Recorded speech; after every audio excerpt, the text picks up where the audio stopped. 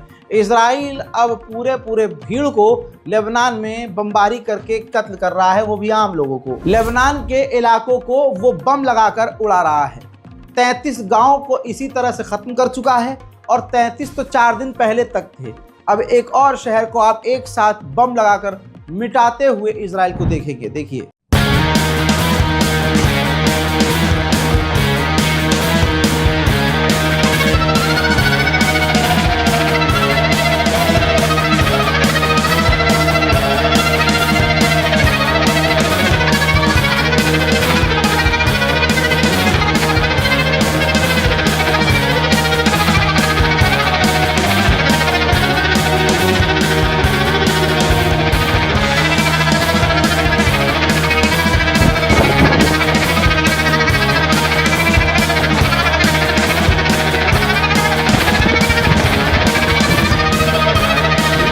मेरे दोस्तों, हसन नसरुल्लाह के साथ उनके साथ जो बड़े बड़े लीडर मारे गए हैं, उनकी तस्वीर सामने आ चुकी है। ये देखिए, ये तमाम वो लोग हैं जो उस वक़्त जनाब हसन नसरुल्लाह के साथ उनके बंकर में मौजूद थे। इजराइल ने इन तमाम लोगों को बमबारी करके कत्ल कर दिया है। अगर आप हसन नसरुल्लाह की तस्वीर को देखेंगे तो लेफ़्ट साइड आपके नज़र आएगा कि हसन नसरुल्लाह के लेफ़्ट साइड जो कमांडर हैं वो ईरान के IRGC के कमांडर हैं। तो यानी ईरान के IRGC के कमांडर भी नसरुल्लाह के साथ मौजूद थे और ये तमाम का तमाम एक बड़ा सीनियर ग्रुप मारा गया, शहीद हो गया इजराइल के हमले में। दोस्तों, ये कहना बेवकूफ़ी होगी कि इजराइल जीत रहा है। हजरात, मोटा नुकसान इजराइल को हो रहा है। पूरी ताकत से इजराइल अपने नुकसान को छुपा रहा है। लेबनान में एक और IDF के जवान की मौत हो चुकी है लड़ते हुए। सरवाइव इजराइल के सैनिक कर नहीं पा रहे हैं। हथियारों के दम पर, हवाई हमले के दम पर वो जीत महसूस तो कर रहे हैं, लेकिन सोचिए, हज़ारों की तादाद में इजराइल के ऐसे सैनिक हैं जो बुरी तरह से डिप्रेशन का शिकार हो चुके हैं। इजराइल के सैनिक अब लड़ना नहीं चाहते और जो जंग से वापस गए हैं, जब उनको वापस बुलाया जा रहा है तो ऐसे कई इजरायली सैनिक हैं जिन्होंने सुसाइड तक कर लिया है। मरना मंजूर है लेकिन दोबारा नरसंहार नहीं करना चाहते, क्योंकि इजराइल की सरजमीन से जो इजराइल के सैनिक वापस आए हैं उनको उल्टी चीज़ें ख्वाब में दिखाई दे रही हैं। उनका जिस्म कांप रहा है, किसी की ज़बान लड़खड़ाना शुरू हो चुकी है, किसी को खुली आंख से उल्टा सीधा नज़र आता है और बाकी दिमागी तौर से सभी डिस्टर्ब हैं। ये खुद इजराइल की इंटरनल रिपोर्ट हैं। इसी हफ्ते में सिर्फ लेबनान के अंदर इजराइल के 5 सैनिक कत्ल हो गए हैं, मारे गए हैं और 16 इजराइल के सैनिक इसी हफ्ते में बुरी तरह से घायल हुए हैं लेबनान में। उधर इजराइल के इलाकों में हिजबुल्लाह के द्वारा रॉकेट दागे गए और जिनको एक बार फिर से आयरन डोम और अमेरिका के खतरनाक air defence system, third air defence system तक न रोक पाए और कई इजराइल के इलाकों में ये मिसाइलें जाकर गिरी, जिससे इजराइल में भारी तबाही मची। सवाल दिमाग में रखिएगा, थर्ड एयर डिफेंस सिस्टम अगर हिजबुल्लाह की मिसाइलों को नहीं रोक पाया तो ईरान की मिसाइलों को क्या ही रोकेगा। देखिए,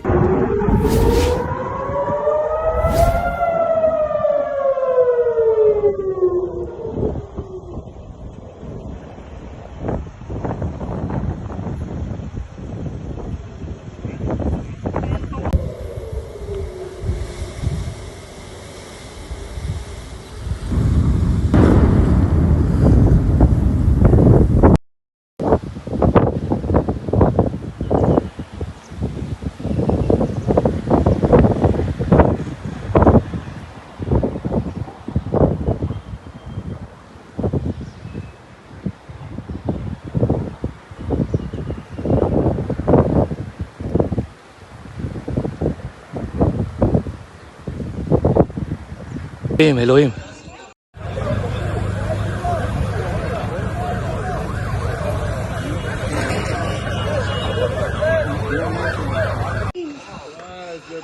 वाह वाह वाह, हाय एलोहिम एलोहिम, ऐसे मजाल, एलोहिम एलोहिम। आधिकारिक रिपोर्ट ये आ रही है कि हो सकता है कि 2 हफ्ते के अंदर इजराइल और लेबनान के बीच सीज फायर हो जाए, लेकिन इस खबर को मैं नहीं मानता, क्योंकि इजराइल गज्जा में भी यही कर रहा था। हम बात कर रहे हैं, हम बात कर रहे हैं, हम डील की बात कर रहे हैं, हम यहाँ बात कर रहे हैं, हम वहाँ बात कर रहे हैं, अगले हफ्ते डील, और ये होते होते साल भर गुजर गया और गाजा के अंदर लगभग 45,000 से ज़्यादा लोगों की मौत भी हो गई। अब जैसे ही ये खबर कंफर्म हुई कि ईरान अपनी ज़मीन से हमला नहीं, इराक और दूसरे इलाकों से अपने संगठन की मदद के द्वारा वहाँ से हमला करेगा, जिसके बाद इजराइल की सिट्टी पिट्टी हो गई गुम और इजराइल ने अपने प्लान को चेंज किया। अब इजराइल सोच रहा है कि इराक में जो ईरान के संगठन हैं उन पर पहले ही हमला कर दिया जाए। और अमेरिका की तो इतनी, क्या कहें उसको, कहते हैं ना भाषा में कि भाई साहब फटी पड़ी है, कि अमेरिका ने F-15 F-16 नए advance fighter jet middle east में और भेज दिए हैं इजराइल को बचाने के लिए ईरान से। अब मैं आपको एक चीज बार बार बताता हूं, अरब की गद्दारी।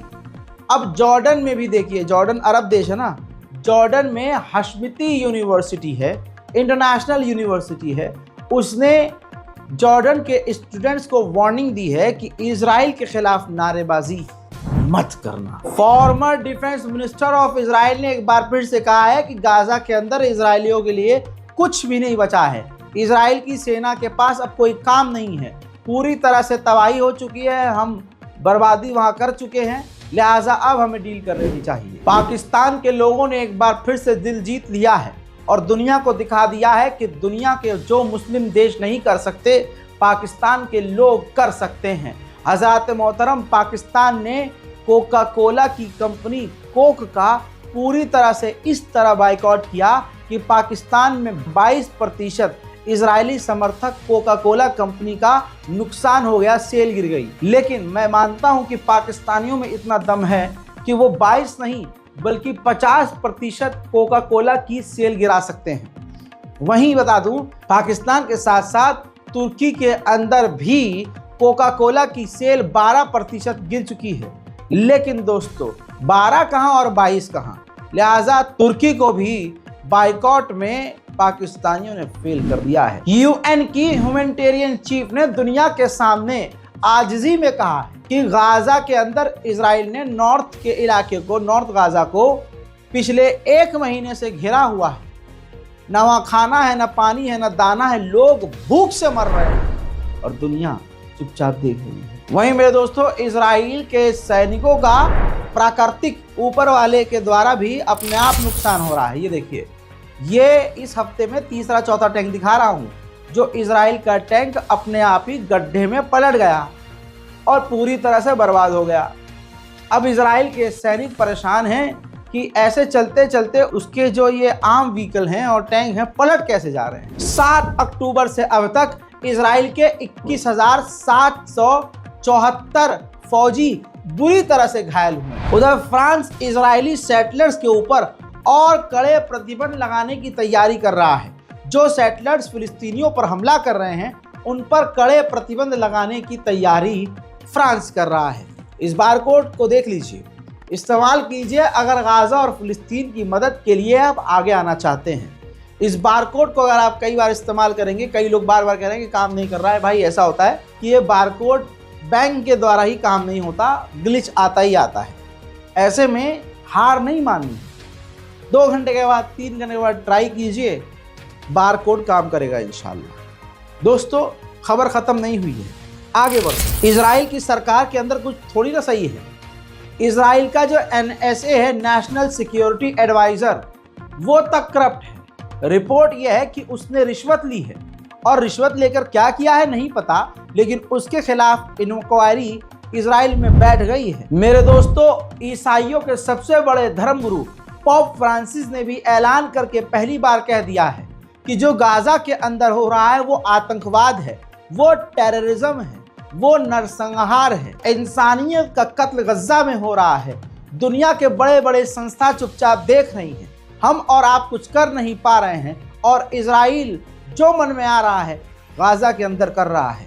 इस आतंकवाद को, इस नरसंहार को तुरंत प्रभाव से बंद होना चाहिए। Molto gravi e dolorose. Civili inermi sono oggetto di bombardamenti e spari. E questo è avvenuto persino all'interno del complesso parrocchiale della Santa Famiglia, dove non ci sono terroristi, ma famiglie, bambini, persone malate con disabilità, suore. Una mamma e sua figlia, la signora Navda Khalil Anton e la figlia Samar Qamar Anton, sono state uccise e altre persone ferite dai tiratori scelti mentre andavano in bagno.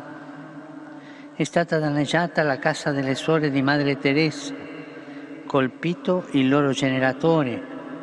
Qualcuno dice è il terrorismo, è la guerra. Sì, è la guerra, è il terrorismo. Per questo la scrittura afferma che Dio fa cessare le guerre, rompe gli archi e spezza le lance. Preghiamo il Signore.